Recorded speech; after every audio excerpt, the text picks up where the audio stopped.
Mientras nosotros pasamos 45 minutos hablando de aspirinita de 81 miligramos y su impacto en la sociedad, nos perdemos de temas interesantísimos de la medicina moderna. La doctora Leandra Cordero Oñate, neumólogo pediatra y coordinadora de la clínica de neumología del Hospital Robert Reed Cabral, no el Angelita, como tú dices muchas veces. Tú conociste a Robert Reed, ¿verdad? Yo conocí al doctor Robert Reed, conocí el hospital Robert Reed. Y a la esposa, y a doña Ligia Fernández. Conocí a Angelita, conocí el Parque Ramfi, conocí el Estadio Trujillo, el Parque Julia Molina y el Teatro Julia. Eso no era un hotel también. Robert Reed Cabral, un prominente médico pediatra dominicano que fue de los conspiradores para justiciar a Trujillo, murió en ese evento. Y su esposa Ligia Fernández, que todavía está con nosotros en muy buena salud y a que queremos saludar. Y hoy tenemos a la doctora Leandra Cordero Oñate, que nos viene a hablar de una condición que no estaba en el pensum cuando yo me gradué, que se llama fibrosis, enfermedad fibroquística o fibrosis quística. Y es una enfermedad que afecta pulmones, páncreas y muchas otras condiciones. Vísceras, doctor. Vísceras. Doctora. Solo vísceras, doctora. Sí, afecta a todas las células endócrinas del cuerpo. Bien. Cuando yo estudié, era una enfermedad solamente de blancos y de nórdicos. Pero como todas las enfermedades y con el cruce de muchas razas, ya tenemos inclusive mestizos y afroamericanos y mulatos y negros con la misma enfermedad. Adelante, doctora. Eso es una realidad. Bueno, ante todo, darle las gracias a ustedes por permitirme compartir este espacio. Y sí, realmente tenemos la oportunidad de estar coordinando la clínica de fibrosis quística que lleva a cabo el Hospital Infantil Dr. Robert Reed Cabral. Como usted bien menciona, la fibrosis quística es una condición genética que siempre de forma tradicional se ha pensado que afecta solamente a pacientes caucásicos, blancos, pero gracias a la migración al mestizaje es una afección a nivel mundial. Entonces, ¿qué sucede? Nosotros como país... ¿En qué consiste esa enfermedad? Para que la gente lo entienda, no entre médicos. Ya sí. Es una afección que afecta todas las células que producen algún tipo de fluido en el cuerpo. Todas las células exócrinas, que son las que producen algún tipo de fluido, es afectada y hace que su secreción sea más espesa de lo normal. Entonces ahí va todos los sistemas. Va el sistema respiratorio, el sistema pancreático, el intestino, la piel, el sistema reproductor. Y te puede afectar todos los sistemas, te da desde infertilidad. Estos son muchachos que tienen muchos problemas respiratorios consecutivos. No, pero antes de ahí, doctor, ella dijo algo que me confunde. Afecta los órganos que fluyen, es decir, que tienen fluido, como son las glándulas endócrinas y las vísceras. Pero se llama fibrosis quística, que me pone a pensar en sólido. Sí. Lo que pasa es que la primera vez que se describe, lo que se descubrió fue que esos pacientes que sudaban salado tenían quistes en el páncreas. ¿Sudaban salado? Sí. ¿Qué estaban? Sudaban salado. Que sudan, el sudor es más salado de lo normal. Tiene mucho sodio. Oh. Entonces, cuando se describe la enfermedad, en el páncreas tenían quistes. Entonces, se pensaba que era una afección eminentemente pancreática. Y se pone como primer nombre, fibrosis quísticas del páncreas. Después, cuando se va investigando y se va conociendo más sobre la enfermedad, se le cambia el nombre a mucoviscidosis, porque afecta todas las células exócrinas. Entonces se ven las afecciones en pulmón y se van notando otros sistemas, hasta que por fin se sabe que eso fue en los años 80, que se descubre realmente qué es lo que pasa y dónde es que realmente... ¿Y por qué el sudor es salado? ¿Tiene sal? Todos nosotros tenemos sal en el sudor, pero se supone tiene más. Que tiene una mayor cantidad de sodio y de cloro en el sudor. Entonces, la forma diagnóstica es determinando la cantidad de sodio y sudor en la piel, que no hay que agredir ni tomar ningún tipo de secreción pulmonar. Pero hay otros marcadores en sangre. Claro, ahí entonces ese es el diagnóstico presuntivo que se hace y después también se puede hacer ya la determinación genética. ¿Es hereditaria? Sí, señor, es autosómica recesiva, es hereditaria. ¿Congénita o hereditaria? Lo que pasa es que es una afección genética. Bien, doctora, ¿a qué edad debuta? Recesivo. Autosómica recesivo. Autosómica recesivo. Al ser una condición genética, el paciente nace con esa condición. Sí. Pero ¿cuándo comienzan a aparecer los síntomas? Usualmente se describen que se empiezan los síntomas en los primeros 6 meses de vida. Hay veces que las afecciones que tienen una mutación más agresiva, el niño puede nacer y que no evacua en las primeras 24 horas, nace con meconio, con tapón meconial. Entonces, un tapón meconial en un recién nacido ya me dice que hay un problema en la fluidificación del meconio, entonces ya me hace una alerta de que yo puedo tener un problema. El promedio de sobrevivencia de esos pacientes. ¿Lo quiere en República Dominicana? ¿O aquí lo seguro, aquí. Aquí nuestra paciente de mayor edad. Usted dijo República Dominicana, ¿las estadísticas son iguales en todas partes o aquí son distintas? No, lo que pasa es que nosotros no tenemos el sistema de tamizaje funcionando.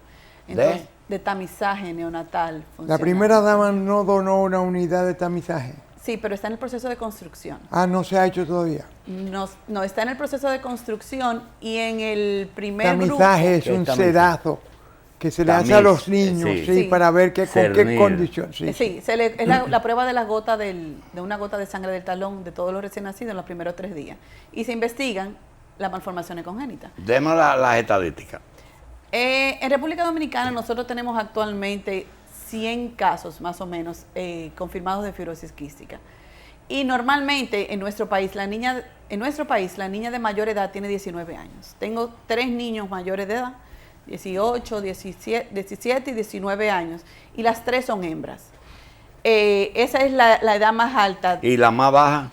La más baja tiene menos de un año y medio debe tener. Clínicamente, ¿cómo se manifiesta? Fuera de que cuando sudan y se seca el sudor, tú ves un poquito de sal ahí, como si fuera Montecristi. Sí, se cristaliza. Sí. Cuando se evapora el agua, claro, se ve unos cristales. Y es tanta, se ve unos cristales, sí. La cantidad normal de sal en el sudor, para que usted tenga una idea, debe de ser menos de 30 a 40 microgramos. ¿Y eso tienen? Ellos tienen más de 60, tienen más del doble. ¿Y en la sangre el sodio y el cloro están bajitos o están normales? Normales. ¿Y en el laboratorio qué aparece, doctora? De una gente con fibrosis quística. En lo que viene siendo un hemograma, una prueba normal, usualmente no hay diferencias con un paciente normal. ¿Pero por qué van al médico esos muchachos? ¿Por afecciones respiratorias, asma y todo ese tipo de cosas? Sí, la diferencia básicamente en el laboratorio consiste cuando se hace el mapeo genético. Cuando se hace el mapeo genético se descubre entonces que hay una alteración genética en el cromosoma 7 y ahí es que se descubre. Con relación a los síntomas. Clínica. Sí, con relación a los síntomas, nuestra población, el 100% de la población dominicana tiene un problema de malabsorción intestinal. Tiene un problema de malabsorción intestinal diarrea, en el sentido frecuente, diarrea o constipación frecuente, y esa es la primera causa, seguido luego por problemas respiratorios que son problemas de neumonía o problemas obstructivos a repetición que son apretamiento del pecho. ¿De qué se muere la gente? De problemas respiratorios. Insuficiencia cuando respiratoria. Empiezan las neumonías. ¿De insuficiencia respiratoria? Sí, cuando empiezan las neumonías a repetición, hay una destrucción del pulmón. Llega fibrosis. Llega un Doctor, momento. ¿el sistema inmunológico se afecta? No. Lo que pasa con ellos es que a que la secreción es tan espesa, se infecta con mucha facilidad y se infecta por bacterias que son resistentes. Entonces el sistema inmunológico no da abasto y no logra matar esas bacterias. Esa sustancia derivada de la acetilcisteína que se usaba para fluidificar las secreciones, ¿tiene algún papel en esta condición? Realmente no se ha descrito ninguna mejoría. Para esos fines, para fluidificar la secreción, en fibrosis quística se utiliza solución salina hipertónica para poder mojar los mocos, y también se utiliza una sustancia que se llama adornasa alfa, que es un producto que se saca de los ovarios de los ratones, se procesa, toda la... ¿Cuándo la ciencia...? Y eso hace que los mocos se pongan más livianos y realmente... ¿Cuándo se describe esa enfermedad? ¿En qué año? El gen se descubre en los 1980, 84. En esos 30 años, doctora, ¿en qué ha avanzado el tratamiento? Bueno, inmensamente avanzado. Actualmente tenemos disponible tecnología que son acomodadores. O sea, déjame ver cómo le explico. La fibrosis quística tiene un problema de que hay una glándula en las células que producen, en las células exócrinas, que no funciona bien. Entonces actualmente tenemos productos que hacen que la glándula funcione, la potencializa, la organiza y hace que la glándula funcione y hace que la fibrosis quística se controle, o sea, que los síntomas se vayan. Y por ende el deterioro progresivo del paciente disminuye. ¿Qué pasa en el páncreas de ellos? ¿Son diabéticos necesariamente? No necesariamente, pero pueden ser diabéticos después de la adolescencia. Alrededor de los 15, 17 años empiezan a tener insuficiencia pancreática porque los conductos del páncreas se obstruyen por la secreción y el páncreas trabaja, pero no logra como sacar la insulina. Fuera de páncreas, ¿qué otra glándula se puede afectar? Se afecta el hígado, se afecta el intestino. Los pulmones. Los pulmones, sobre todo, que es al fin y al cabo el órgano más sensible y que cuando se daña ya con daños irreversibles lleva. Entonces el a la tratamiento es finalización. sintomático. Es decir, cada vez que aparece algo, el médico tiene que enfrentar ese síntoma. Sí, lo que se hace es, hay dos tipos de tratamientos disponibles a nivel mundial. Uno es si el manejo de las insuficiencias, como son las enzimas pancreáticas para los fines de intestino, y otro es el manejo de con nebulizaciones de los productos para que las secreciones no se acumulen a nivel del pulmón, sino que se expectoren y el paciente no se infecte. Ese sería el sintomático. Hay una gran fundación de fibrosis quística en Estados Unidos. Sí. Que tiene muchos pacientes, pero también tiene muchos. ¿Hay algún elemento que usted pueda determinar eso intrauterinamente? No, hay que esperar que el paciente nazca. Pero cuando se describe intrauterinamente un acúmulo de meconio, se puede pensar que pudiera ser una fibrosis quística, pero hay que esperar que el paciente nazca. Volviendo un poquito atrás con relación al tratamiento, usted me decía, sí, hay un tratamiento sintomático, como yo le expliqué, pero hay un tratamiento ya de la corrección del funcionamiento de la proteína, que fue lo que le dije, que acomoda la proteína y la pone a funcionar, que son nuevas moléculas que han salido al mercado, como es el Ocambri y el Caledeco. Hoy que hablamos de células madres, que lo arreglan todo y lo modifican todo, ¿hay algún estudio con células madres para estos pacientes? No hay con células madres en sí, pero sí hay un estudio que es una propuesta de alterar el gen que viene defectuoso. Hay un plan de un tratamiento genético que está en proceso de investigación, pero todavía no ha sido aprobado por ninguna de las En el gen de la madre y del padre, como es recesivo, tienen que ser los dos. Sí, pero se le da al paciente. Pero el papá y la mamá no tienen síntomas. No, porque son portadores sanos. En su ejercicio, ¿cuántos casos ha visto? Nosotros actualmente tenemos 100 casos, pero hemos tenido ya varios casos de niños que han fallecido. ¿Vienen diagnosticados o ustedes lo diagnostican en Robert Reed? La gran mayoría son diagnosticadas en el hospital. ¿Cuál porcentaje tiene la población, la incidencia poblacional? Lo que pasa es que para poder hablar de incidencia, usted sabe que tenemos que referirnos a nacidos vivos, y ese número así no lo tenemos porque República Dominicana no tiene un programa de... Pero a nivel mundial, ¿cuánto por habitante? Bueno, depende del país. Hay de mayor incidencia en Caucásico, se describe de hasta 1 en 5.000 o 3.000 nacidos vivos en Dinamarca, Noruega, para allá arriba, en la parte norte de Europa. Pero ya Latinoamérica, Centroamérica y Sudamérica anda por 1 cada 5.000 nacidos vivos. 1 por 5.000. Sí, pero esas son las estadísticas de los países que tienen tamizaje funcionante, que no es nuestro caso. Hay un caso interesante, doctor, con eso, de que la mutación actualmente se pensaba, anteriormente se pensaban que solamente habían como 80 mutaciones, pero según se ha ido investigando... ¿Qué es una mutación? Una alteración genética. Sí. O sea, cuando una célula se va copiando, hay un defecto en la copia de la información genética. Entonces la célula que nace con un defecto. Sí. Entonces, Pero es cuando nace que uno la ve. No lo puede hacer como la que nació ayer, que le hicieron una soldadura ahí genética. No, porque los 2 primeros niños murieron de esa. La de ella. Sí, suponte que 2 niños con fibrosis quística mueran y entonces decidan revisar el cromosoma del papá y de la mamá y hacer la soldadura. Para que no ocurra con el otro. Claro. Entonces, le comentaba que según se ha ido investigando, se ha notado que en lugar de haber tan pocas mutaciones, hay casi 3.000 mutaciones descritas. Pero ¿qué pasa? Que Latinoamérica tiene una información genética diferente a todo el mundo. Porque hay más cruces, hay más mestizaje. Hay más mestizaje y eso hace que las mutaciones de Latinoamérica sean diferentes. Sí. Entonces, uno de los grandes proyectos, se podría decir, de la compañía, de la industria farmacéutica, que lleva la punta de la vanguardia en el tratamiento de la fibrosis quística, es conocer la información genética de los pacientes de Latinoamérica. Doctora, como usted habló de edades, habló de hasta 19 tuvo un caso y al año hay casos, lo que significa que hay un promedio quizá de 10 años en que el paciente desarrolla y muere. No sale del hospital ese paciente frecuentemente, sale con una neumonía, vuelve con otra cosa, vuelve con asma. Si no se trata, es así. Sí. Pero el asunto es el siguiente. ¿Los padres de ese niño tienen esa enfermedad? Son portadores sanos, lo mismo que la falsemia, doctor. Es recesivo. ¿Pero usted lo puede diagnosticar? No. O sea, se le pudiera hacer el mapeo genético al papá y va a salir que es portador de una mutación. Sí, pregunta, en los exámenes prematrimoniales no se puede lograr. Bueno, habría que hacer el mapeo genético de toda la cadena, de todos los genes, y realmente eso sale súper costoso. Antes, hacer el mapeo genético duraba 2 meses y medio y eran 3.000 páginas. ¿Y ahora? Hoy se puede hacer en media hora. Sí. En media hora se puede concentrar. Y hay una compañía que se llama Genotec, que bueno, que hace todo. Genzyme, y hay otra que se llama... Hay varias compañías que hacen eso. Actualmente la tecnología está tan avanzada que la hacen en saliva. Claro. La hacen en saliva y te tiran el mapeo genético en 2 días. Así mismo.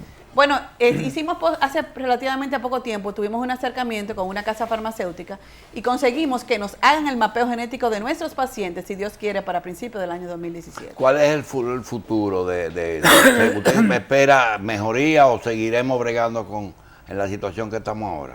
Bueno, mi esperanza realmente es que se conozca la enfermedad, que los médicos conozcan y piensen en la enfermedad y que cuando se diagnostique el paciente se dé el tratamiento que necesita.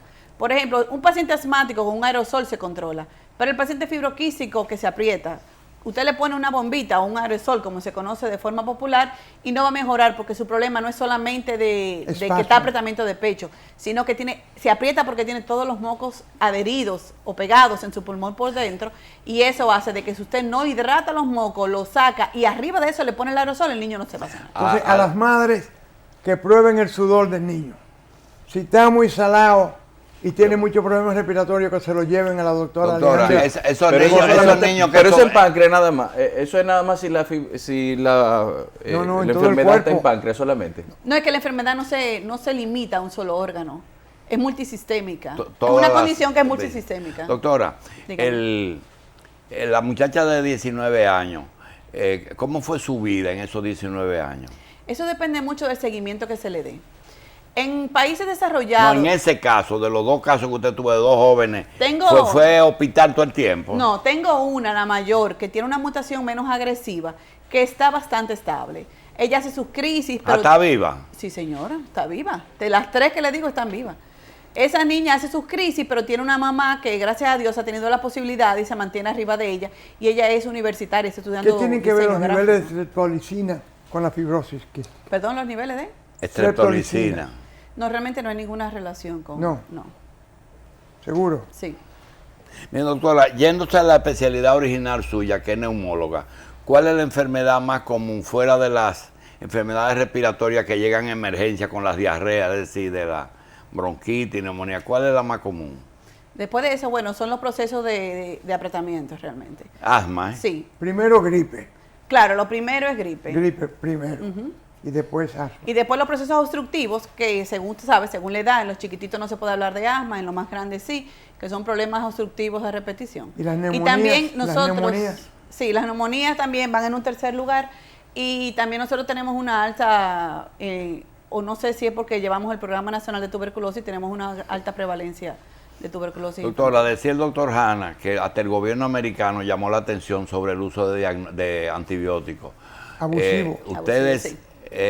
le caen a tiro a esas enfermedades respiratorias con antibióticos. En sentido general, en el hospital no. El hospital tiene muy bien establecido el manejo y el protocolo de manejo con antibióticos con los pacientes con afecciones respiratorias. ¿Y hay otra forma de combatir esas enfermedades sin mucho antibiótico? Claro, si la causa es viral, sencillamente se da manejo sintomático y no se...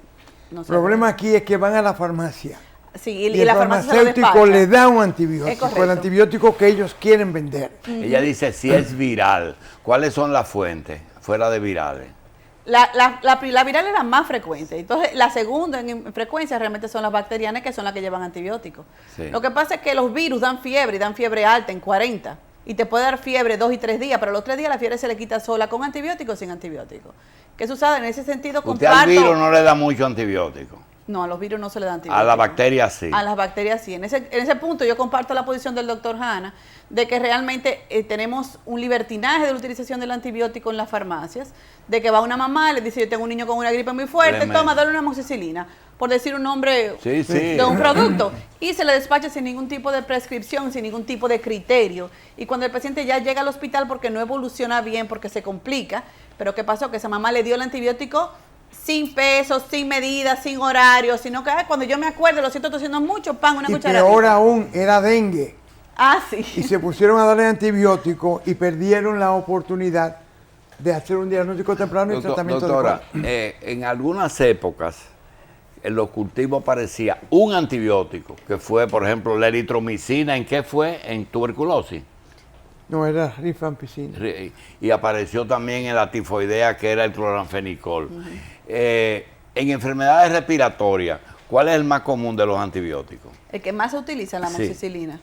Más que la citromicina. Sí, señor. En pediatría sí. Sí. Porque nosotros seguimos teniendo, aunque el PAI contempla la vacuna del neumococo, Neumococo, y de la claro. Haemophilus influenzae, usted sabe que tenemos una cierta irregularidad en la aplicación, en la disponibilidad de las vacunas, y sigue siendo el neumococo una de las principales causas de infecciones respiratorias. Yo le mandé un paciente al doctor Hanna y el paciente se había tomado una eritromicina y le dijo, tú estás loco, ¿por qué? No me acuerdo del paciente. Pero el médico que se lo refirió. Sí. Hay que saber que los antibióticos tienen especificidad para determinadas bacterias y eso también está cambiando. A veces tú haces un cultivo de Escherichia y dices, no, es Escherichia coli. Todo el mundo, todas las mujeres tienen eso. Pero cuando tú revisas la especificidad de la resistencia o susceptibilidad al antibiótico, también está cambiando todos los días. Y tú usas el antibiótico que no es, y lo que hace es que perpetúa la enfermedad. Sí, Bien. esa es una de las complicaciones principales de la fibrosis Bien. quística que Y la pudiéramos eritromicina tiene el problema de que el sol afecta mucho a las personas cuando toman eritromicina. Y si es un muchacho dominicano que trabaja en el sol y además puede tener muchísimas erupciones y otras complicaciones. Bien, vamos a una pausa, regresamos con la doctora Cordero.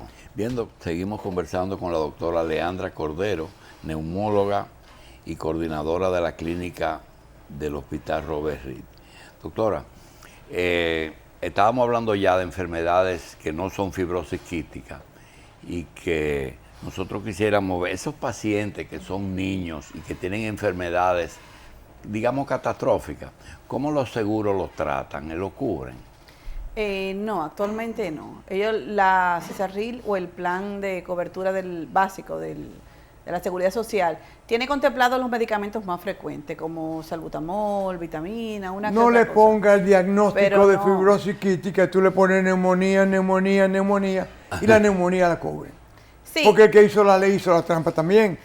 ¿Para Sí. qué le vas a poner fibrosis quística? para los fines de ingreso no hay ningún problema, pero cuando los pacientes, por ejemplo, se colonizan con bacterias que son multiresistentes, Pero cuando comienzan a llegar las recetas, ellos se dan cuenta. cuando empiezan a llegar una receta de tobramicina inhalada en polvo seco, por decirle algo, que eso no se utilice en ningún otro paciente que no esté colonizado crónico por ¿Cuál es pseudomonas. esa?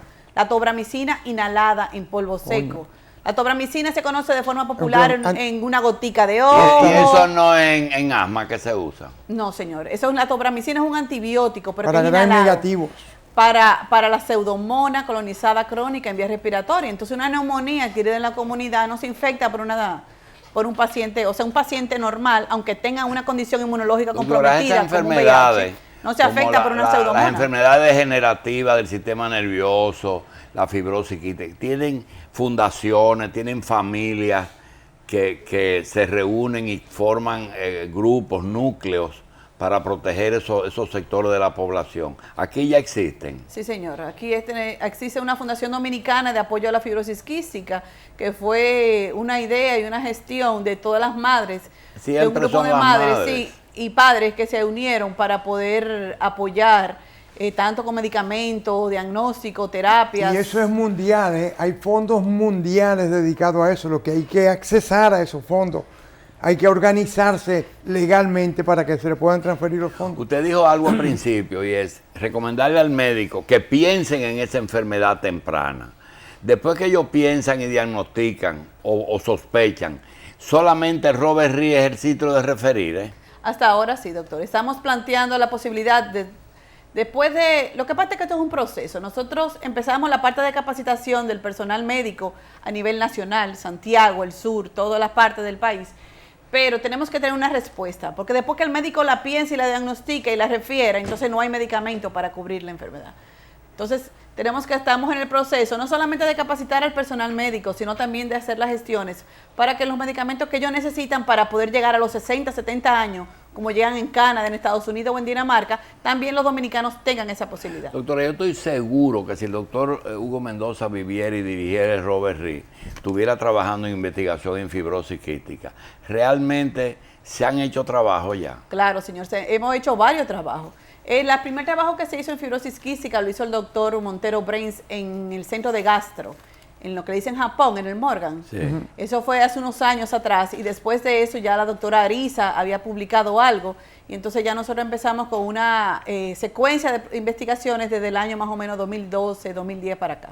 Nosotros hemos hecho alrededor de 8 investigaciones en fibrosis quística, de la colonialización, el nivel de conocimiento de los padres, cómo describir las condiciones o las características sociodemográficas y clínicas de nuestros pacientes. Y sí, se han hecho varias investigaciones en eso, que incluso se han publicado fuera del país. Día de hospitalización y ambulatorio. ¿La mayoría están en hospitales o son ambulatorios? La mayoría son ambulatorios. ¿O entran y salen? Entran y salen, pero actualmente, gracias a que la Fundación ha podido conseguir algún tipo de medicamento que se le suministra a un costo bastante asequible, entonces, y le ha regalado los nebulizadores, le ha regalado una serie de cosas, consigue donaciones de fuera del país que le dan enzimas, proteínas y todo eso, eso ha permitido que el paciente tenga una mejor evolución ambulatoria.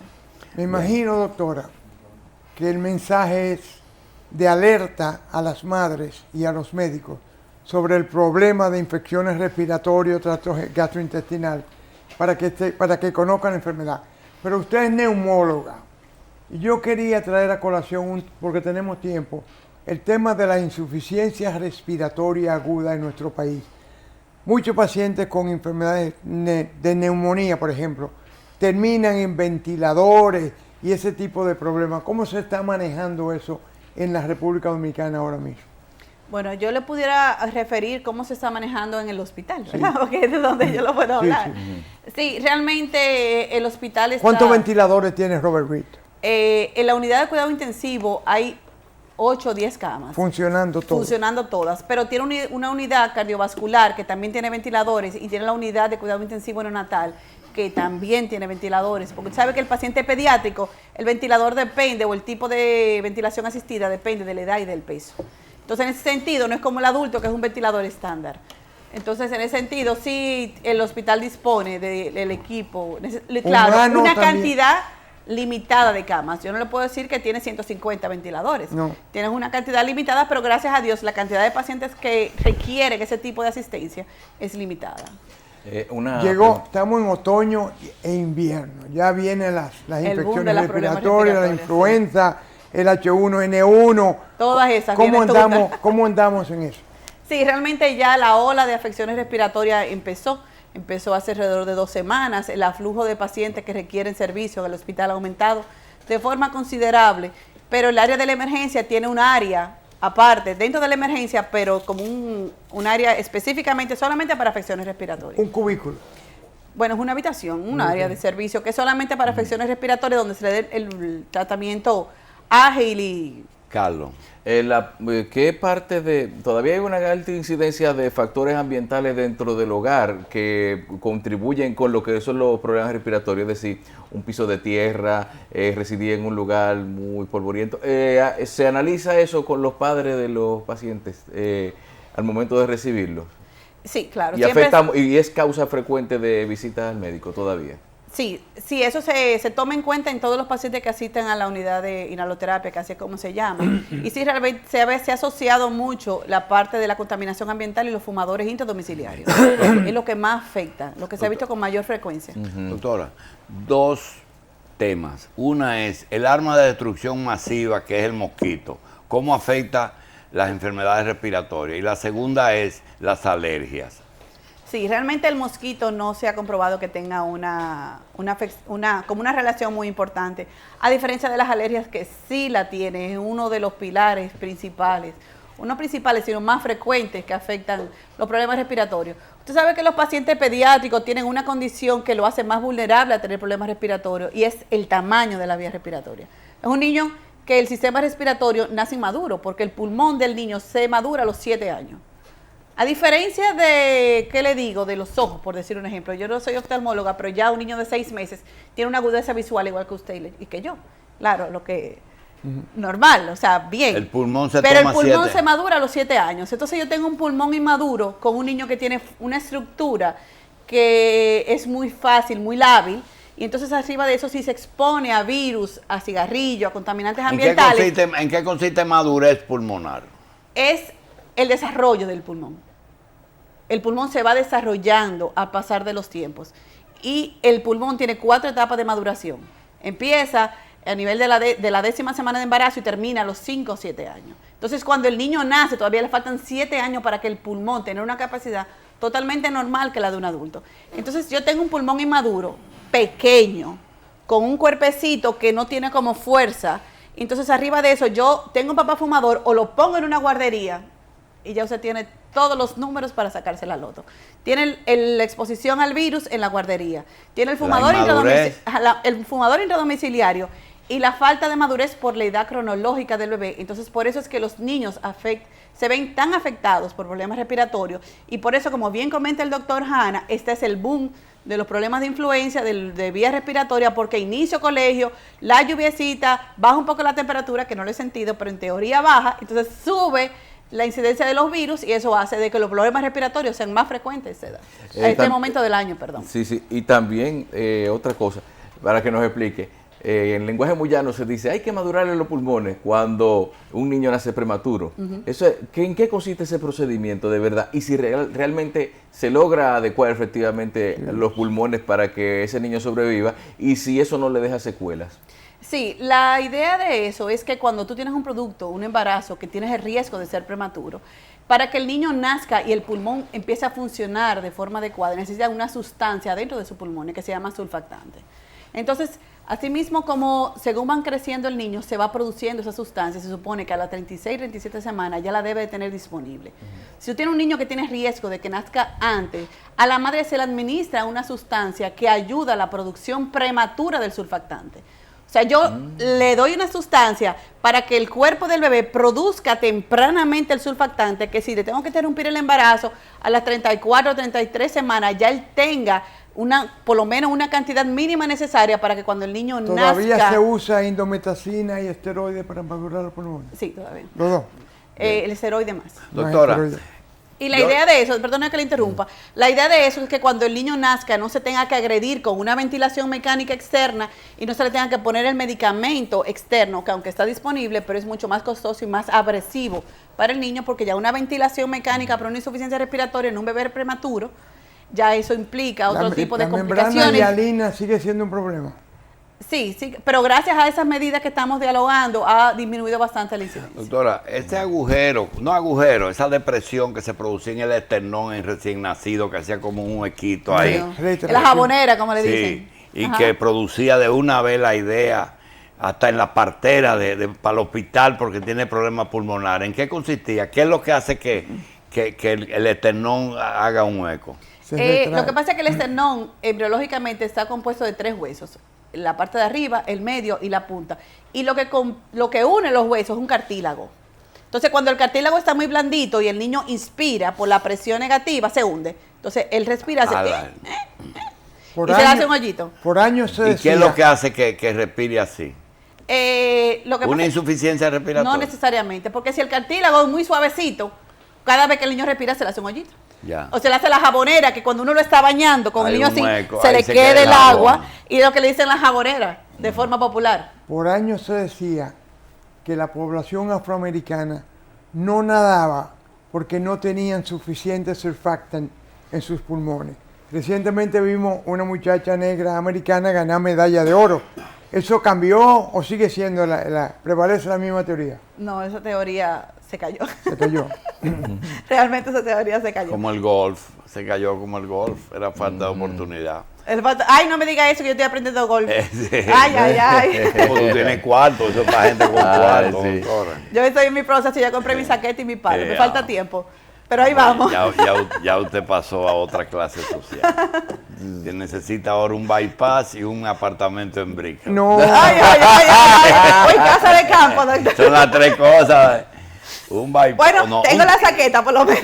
Sí. No, tiene que inscribirse en el Santo Domingo Country Club. Sí, el Santo Domingo Country Club, sí, es un prerequisito. 2 millones. Doctor, y si es triple bypass es mejor. Ay, sí. Doctor, no me quiera tanto.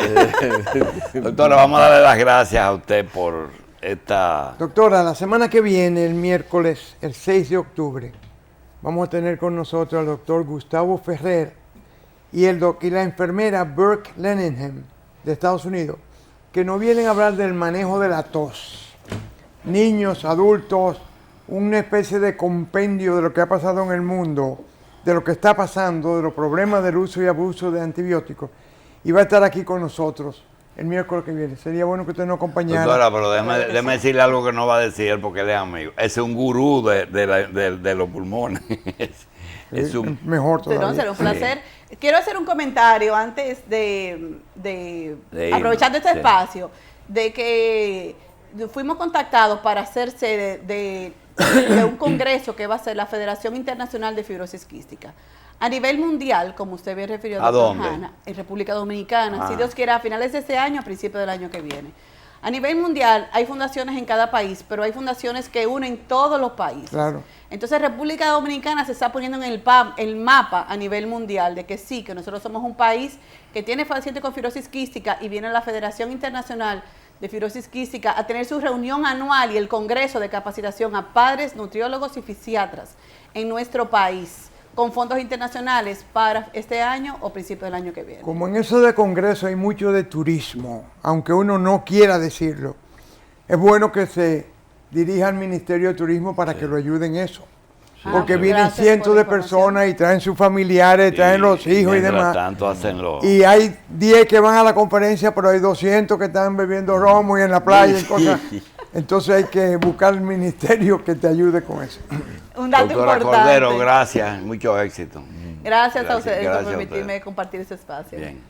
Lo que esto pone de manifiesto que en el país hay médicos de todo tipo, de toda calidad, para todos los problemas. Uno cierra los ojos y cree que nada más hay 4 médicos.